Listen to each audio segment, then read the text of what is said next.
You wake not from a sound, but from a pause between sounds, and the day expands from that pause like paper unrolled on a table.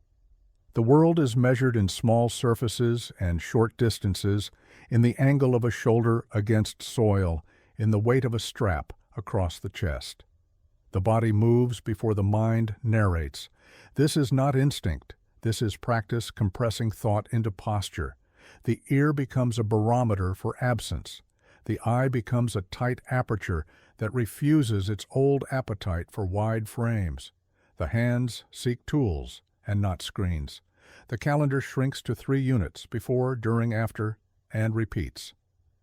Routines continue to accumulate until they fuse.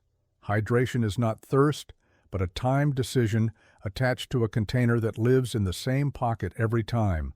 Food is not a mood. It is fuel chosen for low scent, low noise, high predictability, eaten in shadow, stored in order. Clothing is not style. It is a sequence. Inner layer that stays dry even when the air does not. Outer layer that reads as background to a camera above. Closures that can be worked with numb fingers. Sleep is not a bed. It is any posture that keeps the spine aligned enough to rise without pain, and keeps the head low enough to vanish if required. Everything once optional becomes a requirement, and every requirement simplifies to 3 movements. Where the city multiplied choices, this place multiplies consequences. The vocabulary of sound broadens until it feels like a second language learned late and lived daily. There is the thin, even hiss of rain on synthetic fabric and the thicker hiss of rain on soil. One masks footsteps, the other makes them. There is the hollow knock that rides the wind when light objects come down somewhere between close and far. It registers not as danger by itself, but as a reminder that elsewhere is not empty. There is the glassy peel that belongs to metal, rubbed against metal by weather rather than hands.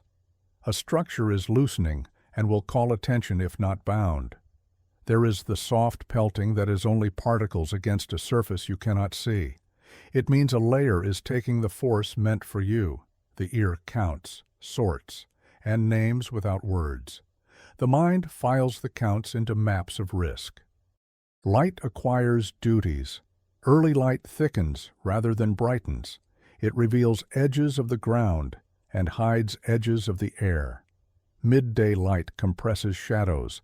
It pushes the body lower and presses decisions into shorter windows. Evening light adds depth to the world. Every rut looks like shelter, every shelter like a trap if it draws the eye too neatly. Night is not darkness. Night is a kind of arithmetic in which tasks are weighed against exposure. A dim red diode can be a flare to glass above. A white page can be a beacon. Light is permission, given sparingly. Weather stops being an app and returns to physics. Wind does not only cool or sting, wind drags sound with it, bends small trajectories, pushes light things off lines you assumed were straight. Wind at 10 meters per second folds fabric into drums and turns hanging chords into telltales. Fog is not romance. Fog is muffled sound, reduced contrast, and a tendency to misjudge slope. Heat is not comfort. Heat is evaporation without replenishment and the slower creep of inattentiveness. Cold is not an image on a thermometer. Cold is stiffness in the small joints that do the fine work, the delay between command and grip, the clumsy second that expensive equipment cannot buy back. The lesson is not that weather is hostile. The lesson is that weather is law. Tools become small versions of order, a blade trimmed to function, a roll of tape whose edge is always folded back on itself for quick starts, a coil of cord that never knots on its own because hands stored it as they will need it. Labels matter less than placement. Weight matters more than price. A marker is not office supply. It is a way to put instructions where a future version of you will not have time to think. Gloves are not protection from grime. They are an interface between skin and speed. Batteries are not energy, they are time. Maps shrink to what you can defend, and expand to what you can remember. The safe line bends with the wind, with the angle of a lens, with the mood of the ground after rain. Landmarks are not scenic, they are practical. The stump that snags nothing, the ditch that drains, the patch of soil that compacts instead of collapsing, the stone that sits exactly where it sat yesterday and therefore must be worked around rather than lifted. The memory of these things becomes the real map. Once drawn, it updates itself every time a boot sets down. You step where the earlier you stepped, not for tradition, but because patterns that remain unbroken last longer. Even time adopts equipment. The watch is not jewelry. It is a metronome that breaks the day into intervals of checking, drinking, sealing, listening, looking, repairing, resting. The rhythm prevents drift. Drift is not laziness. Drift is the slow, natural tendency of bodies to forget angles and of minds to forget priorities when nothing actively contradicts them. The rhythm is a contradiction delivered on schedule. Fragmentation, the defining property of danger here, does not need to be described to be believed. It does not present itself as a cinematic threat or a story others can retell accurately. It is a pattern of trouble that spreads rather than aims, a field rather than a line. All the old habits that served well in linear situations, peeking to locate, standing to see, sprinting upright, are almost perfect inversions of what works here. The adjustment is not fear. The adjustment is geometry. Lower, narrower, shorter exposures, more earth between you and the sky, thinner silhouettes against flat backgrounds, cleaner paths that do not cut new lines where old ones already exist.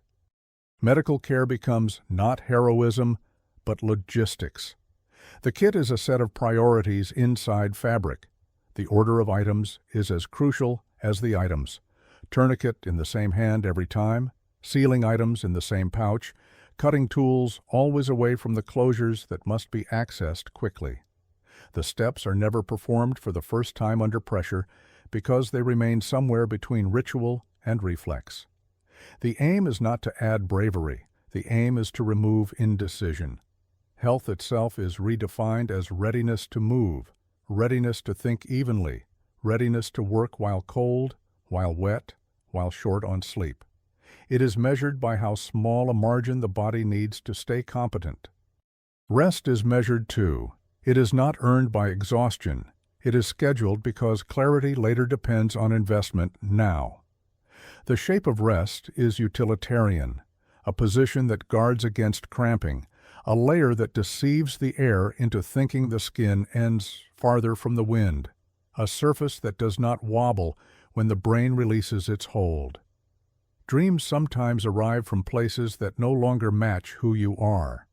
Kitchens still appear, taps still run forever, and the hand in the dream turns a valve with effortless authority, a small act that once had no meaning at all.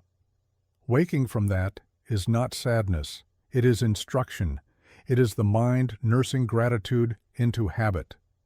Gratitude takes on unceremonious forms.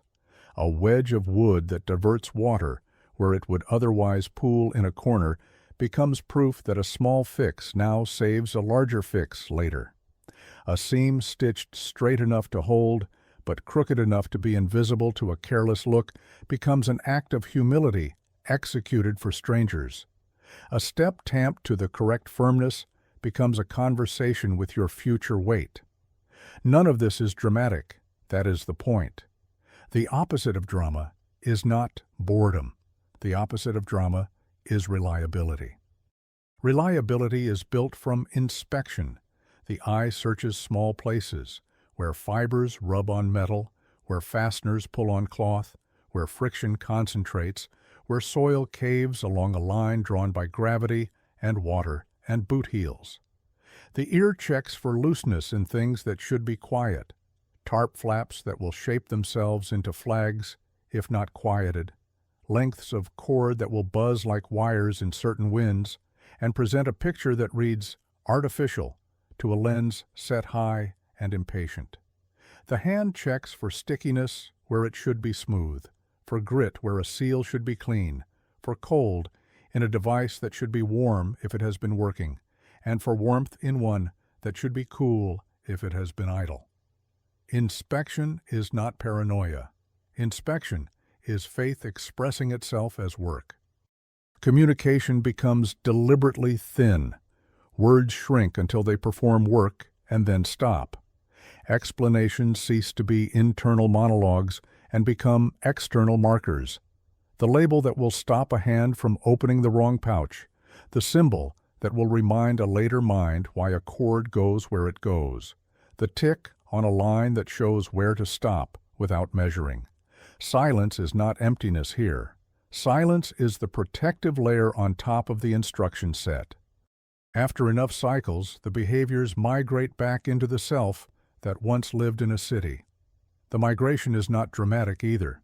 It arrives in the way a door is opened from the hinge side rather than the latch side if the room beyond is unfamiliar.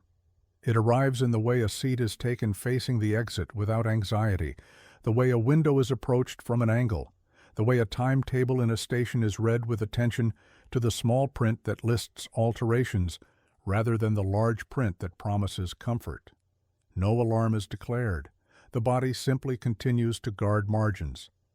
At some point, there is a transition across a threshold where light does return to fingertip control and water again answers to a twist. The old environment welcomes with its chorus of predictable systems. The sink gurgles willingly. The thermostat obeys. The door closer whispers the same tiny report each time, but the habits refuse to disappear because they are not scars, they are skills. The switch is not flipped immediately. A moment in the dim confirms structure and breath.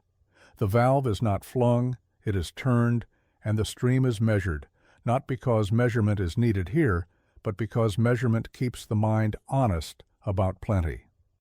The city reveals itself as a field of guarantees. Electricity at the wall is not a miracle, but a compact. Waste goes away through unseen routes because a network is kept clean by people you rarely think about.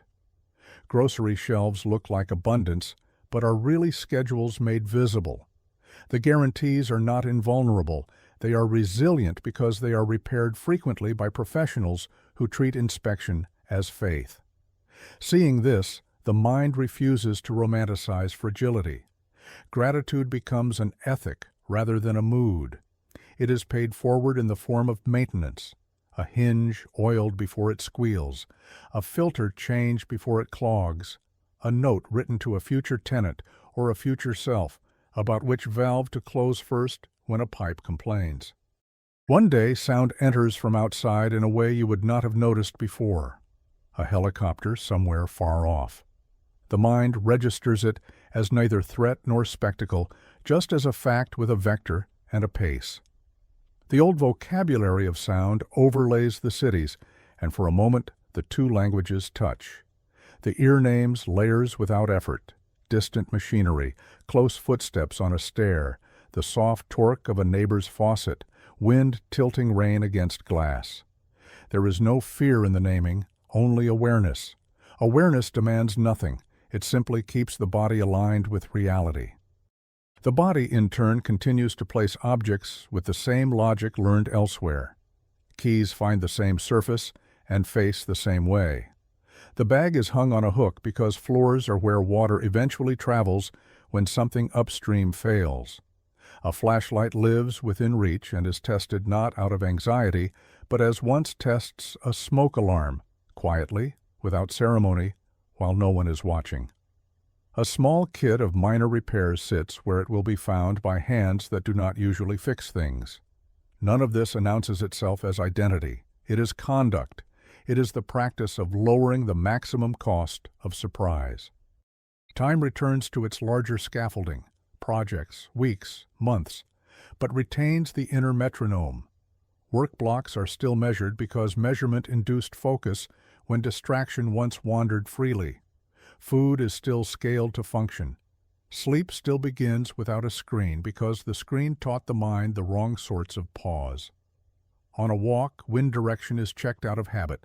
In a line, the stand is to the side of the door instead of in front of it, not because the door is dangerous, but because the human stream behind it will not need to break around a body that is blocking.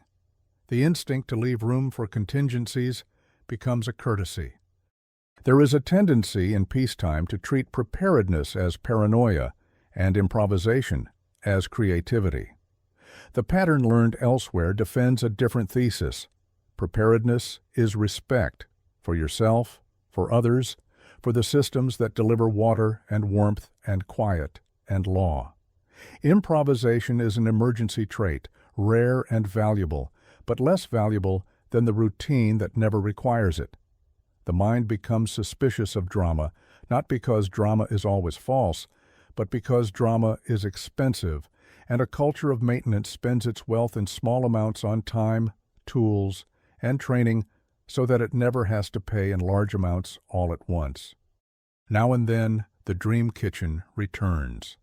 The valve turns and runs, and the stream feels heavier in the hand than memory had recorded. The dream is not taunting, it is practicing gratitude. Waking, the body still does not turn on the light immediately. The pause is kept. The pause allows alignment, a tiny internal roll call, hands, breath, heart, balance, room.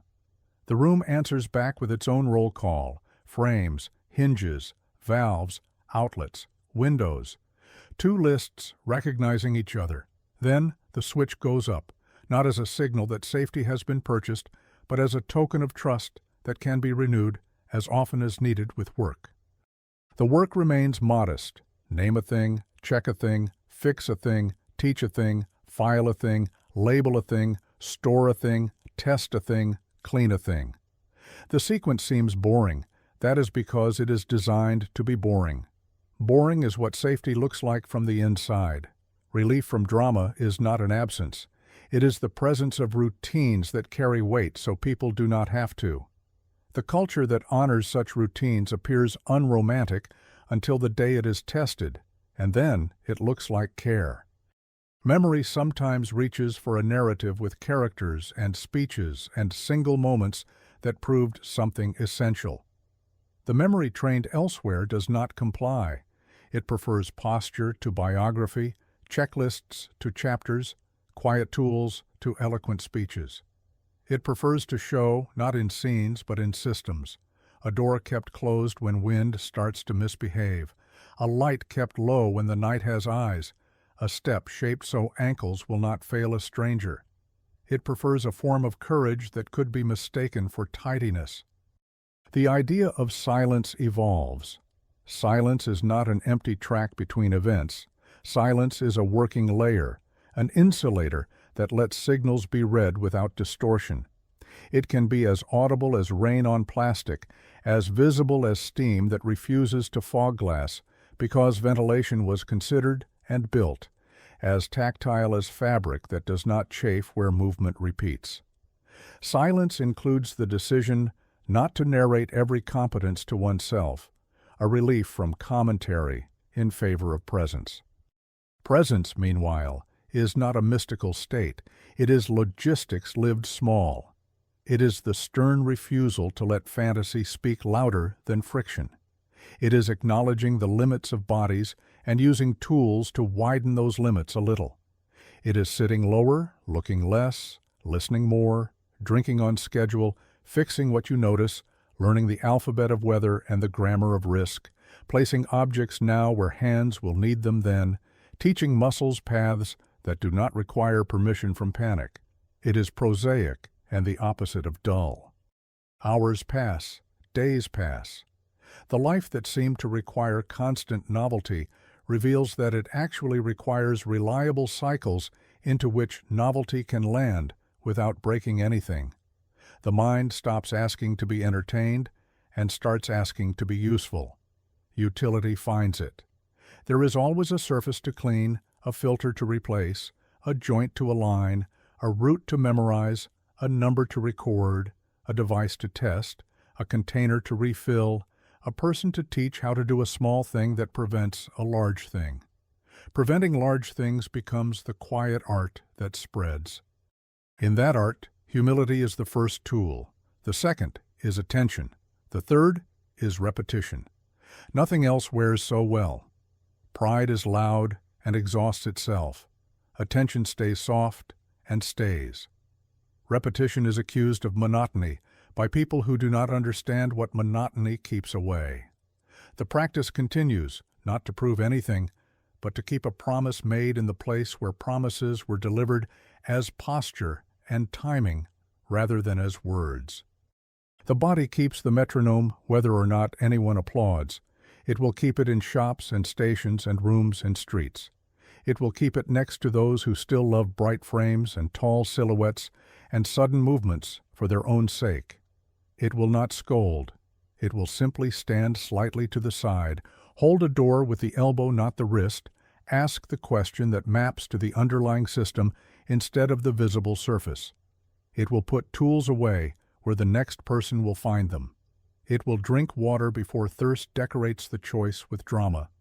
It will sleep in the posture that allows quick balance. It will let curiosity exist without letting it rule. It will measure what is free and call it precious. Occasionally, the old field re-enters uninvited, not via sound or weather, but via memory's particular light. A thick morning, soil smell, the feel of woven fabric above, the slight bend in a cord that revealed where wind searched for leverage. The recall does not drag dread, it brings rigor. The lesson was not a scar, the lesson was a syllabus. The test, if any, will not be a scene. It will be whether the hinge is oiled before it squeals. There is a temptation to seek closure. Stories encourage it. Closures, however, are for chapters. Systems prefer continuity. The continuity here is plain. Posture remains lower than pride prefers. Checklists remain shorter than fear demands, but longer than laziness permits. Hands remain more interested in hinges and cords than in signs and slogans. The ear remains in debt to pauses. This is not an ending. This is an operating mode that was always available and now feels native. If an ending must be named, let it be a small domestic act that in another life would not deserve mention. The room is dim by choice. The window is closed because wind tonight cannot be trusted to behave.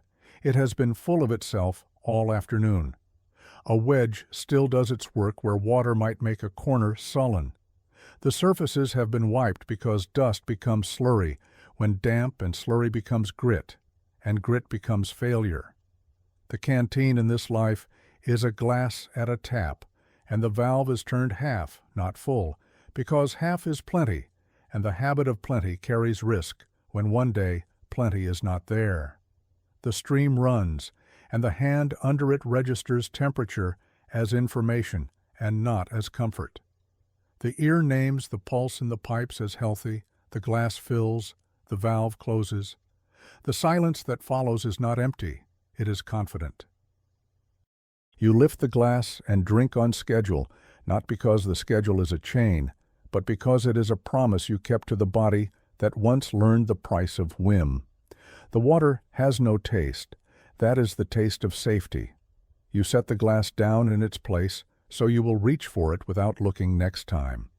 You move through the room with the geometry that saved you long before anyone thought to call it style. The light goes off at the switch. The metronome stays on inside. The pause you wake to and the pause you sleep in are the same instrument. The world will raise its volume and lower it. Machines will call for attention. Weather will alter agreements. People will forget and remember. Your task remains steady.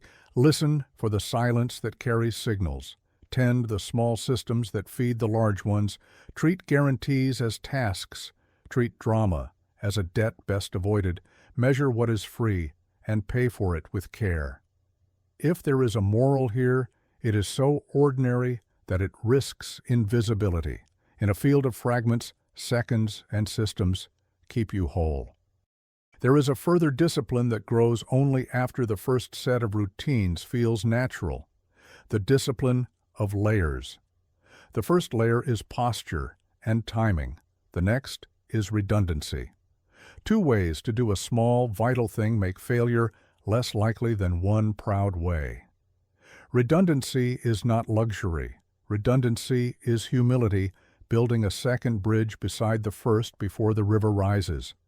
A light lives where fingers expect it, and another light lives where the first cannot be reached. A map exists in the head because the head must navigate in the dark, and a map exists on paper because paper keeps memory when stress erases it.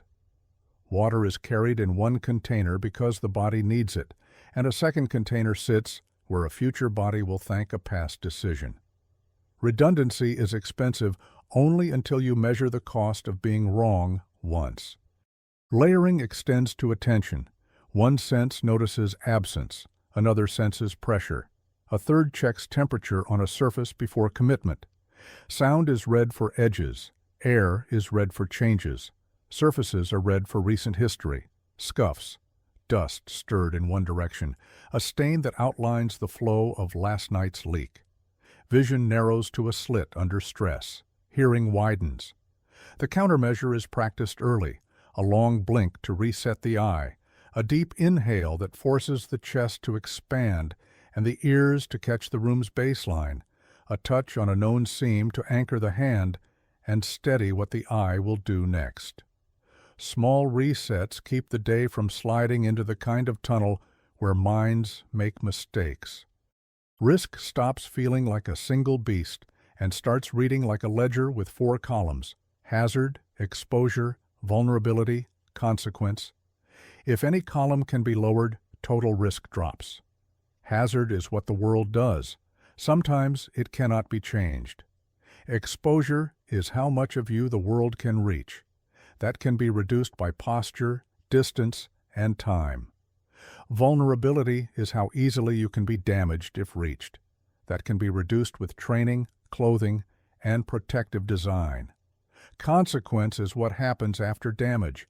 That can be reduced with planning and immediate action. The habit becomes instinct. If hazard is fixed, cut exposure. If exposure must happen, reduce vulnerability. If vulnerability remains, prepare to shrink consequence. This is not heroism. This is accounting. Accounting continues into the city, though the ledger headings change their clothing. Hazard might be fire, flood, outage, or panic. Exposure is clutter near doors, heavy objects on high shelves, furniture blocking egress, batteries run to empty, a plan that exists only as intention. Vulnerability is bodies that have not practiced, hinges that have not been oiled, people who do not know each other's names in the same stairwell. Consequence is what happens afterwards, whether people find one another, whether supplies exist at home and at work, whether the first 5 minutes are calm because they have been imagined already. The same equation governs both fields. The same equation favors those who do small things before they are urgent. Edges matter more than centers. Door thresholds, curb faces, stair noses, the line where carpet meets tile, these are places where motion changes and attention must precede action. An uninspected edge is where crashes begin. This becomes a literal practice. Eyes drop to the last 8 centimeters before a step. Hands slide along frames where others would push hard. Feet find the outside of risers rather than the middle, where wear is worst. In a room, the edges keep air moving and give light places to hide. In a plan, edges are contingencies. What to do if the uncomplicated path is blocked by water, by people, by a dead elevator. The person who reads edges rarely needs drama. Noise and light acquire civic meanings. Sound discipline is courtesy and safety, both. Doors are closed softly because slamming breaks the baseline against which anomalies are heard. Speakers are used sparingly because loudness bleaches nuance and teaches the ear to ignore what matters. Headphones do duty, but not while moving in public space where hearing is information, not entertainment. Light is used with awareness. Windows are screened from within at night, so the room does not broadcast its life to everyone outside. Bright phones are dimmed because pupils should not be trained to contract before stepping into a dark hallway. These are not fears. They are respects paid to senses that keep a body competent. An urban translation of the field's habits can be written out without romance. It looks like a checklist no one will call brave. It is also the most generous thing you might give to a household and a building. Learn stairwells before you need them. Store the small kit that turns a short disruption into an inconvenience instead of a story. Water, light, a battery bank, a modest first aid set that you have opened, touched, and repacked so hands will move correctly later. Put a cheap whistle where a voice would fail after minutes of yelling. Write one page that says who to call and where to meet if systems stumble. Walk the route. Time it. Teach it once to those who share space with you. Return to it every few months, not to feed fear, but to keep rust off a hinge. At the scale of a building, the same ethic continues. Meet neighbors, not to borrow sugar, but to know who might need help downstairs and who might own tools you lack. Trade the map of shut-off valves with the person who lives above and below. Note the location of extinguishers and the dates on their tags. Question the assumption that the elevator is a given. It is a gift on days when gravity is temporarily forgiving. Keep the stair low clutter on purpose. Clutter in calm times is trap in bad times. If there is a shared roof, learn how the wind behaves there, where water pools, which pieces of furniture become sales when gusts exceed what they did last month. Call the person who manages the property before the complaint becomes a failure. Inspection is not nosiness. Inspection is care. The pause you trained returns as an exercise in environments that do not demand it. Practice stillness on a bench without a screen stealing the stillness. Let hearing refill with the texture of a street, not its headlines. Bicycle tires hiss. A bus exhales. Shoes scuff. Signs creak. A kitchen vent hums. A child drops a bottle cap. 2 pigeons clatter. Knowing the baseline allows recognition of the wrong sound when it enters. The wrong sound is not necessarily loud. Often it is a rhythm out of place.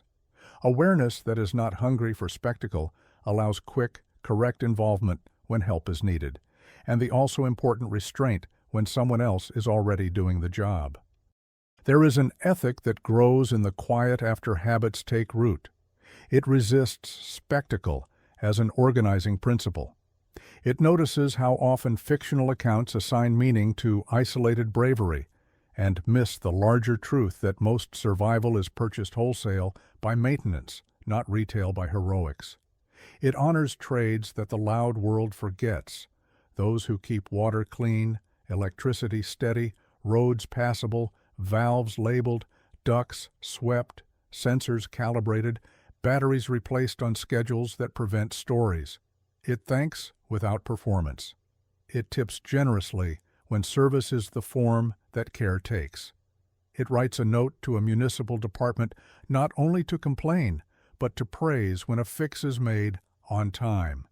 It buys tools and learns them enough to do the small jobs that must be done while waiting for the right professional to arrive. Decision-making under uncertainty simplifies to defaults. Default to lower silhouette, to the side of frames, to shorter exposures, to earlier hydration, to planned rest, to redundancy, to the clean, labeled version of a shelf. Default to quiet while gathering information. Default to asking the simplest question that unlocks the underlying system. Where does this water come from? Where will it go if stopped here? How will this door behave if the building is without power? Default to the option that leaves more options open later. Defaults are not rules that never break. They are stances that protect time while you learn whether a rule should break. Illusions recede. Loud people and loud events reveal how often volume is used to replace competence. The ear that has learned to value the pause makes a new kind of distinction. Some loudness is signal, much is flair. The true currency remains seconds and systems. Seconds are saved by investing earlier in routines that look small from the outside. Systems deliver more than acts, and those who tend systems deserve more attention than those who tell stories about acts. The cultural reward structure does not always track this truth. Personal behavior can. Memory hygiene becomes a practice as deliberate as tool hygiene. Not every old sensation earns frequent access. Some recall sharpens, some only destabilizes. The mind learns to release loops that contribute nothing to readiness and to keep the skills that cost much to acquire. This inventory is not denial, it is curation. Places once associated with absence are replaced with present rituals that reinforce the person you decided to be. Clean counters at night to prevent pests, and to greet morning with clarity. Place keys on the same plate to recoup seconds forever.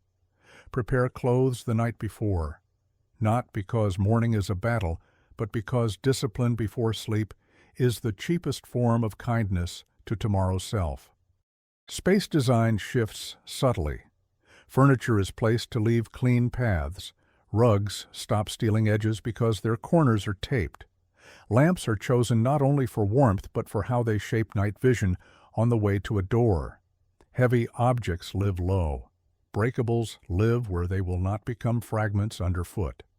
Exits are never blocked by decorative certainty that a thing belongs there. Windows get coverings that manage privacy and glare without training the room to depend on a single setting.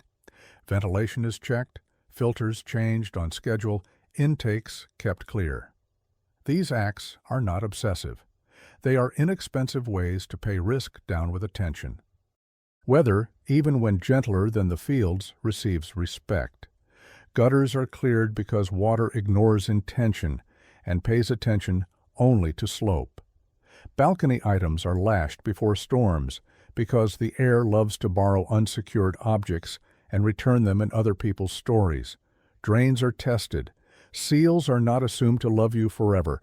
The list is not paranoid. It is small. It is calendarized, not because calendars are holy, but because memory is busy, and kindness to memory is a civic duty.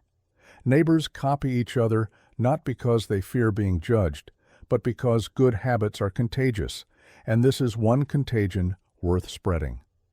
The mind remains alert to two frequent traps, moralizing and romanticizing. The first turns practical habits into virtue and invites resentment. The second turns painful realities into aesthetics and invites denial. The middle ground is sturdier. Keep practical habits because they work. Describe painful realities without making them beautiful. Gratitude remains the safe language for both. Gratitude for those who designed systems so well that most days you never think about them. Gratitude for chances to repair small things before they mimic big ones.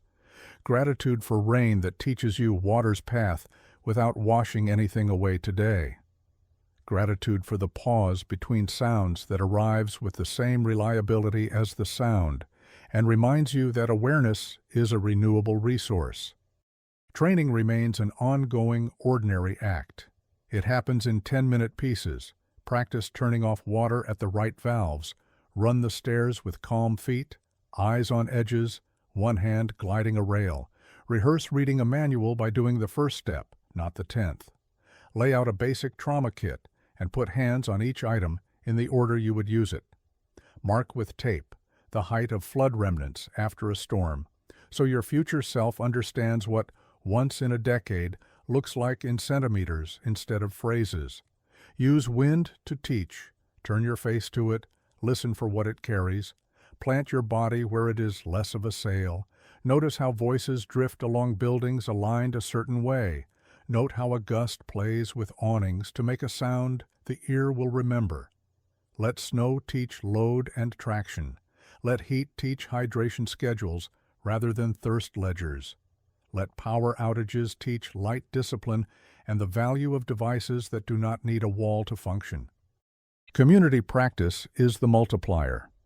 A single household prepared is an asset, a floor that agrees on 3 simple things: the shared location of a flashlight, the check-in method after a disruption, the custom of keeping the stair clear, is a network.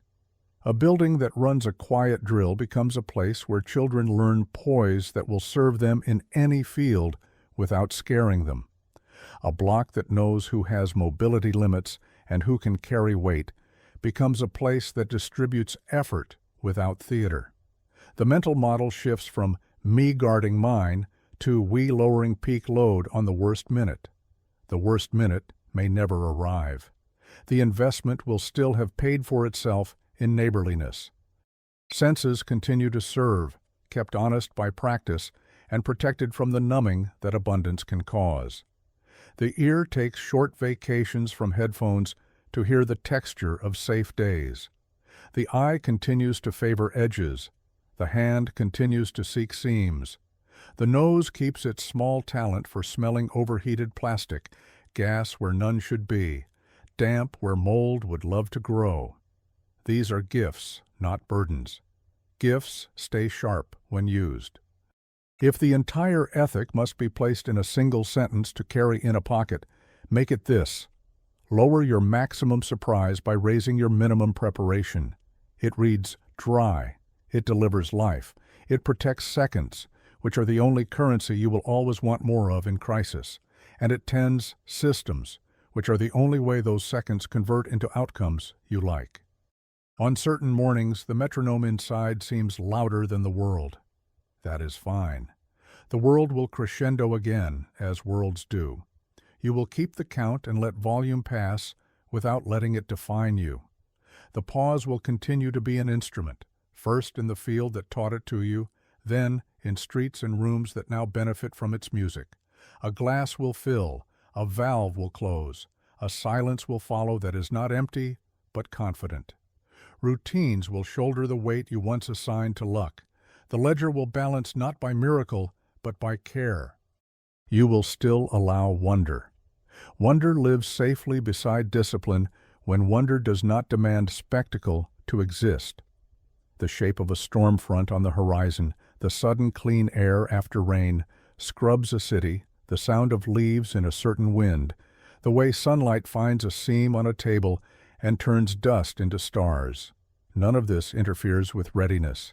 It fuels it. People who love the world maintain it better. Maintenance, it turns out, is love without speeches. At night, lights go off earlier than they used to, not as austerity, but as calibration. Darkness is allowed to be darkness, so that sleep will be sleep. The canteen in this chapter is a glass by the sink, refilled on schedule, placed where it will be found, ready before thirst becomes a story. The body reclines in a posture chosen for balance, not drama. The room holds its breath for a beat, and the beat is yours. The pause is clear. The mind lists nothing. The systems hum. The world spins. The metronome keeps time that you can count on. In a field of fragments, this is how a person remains whole,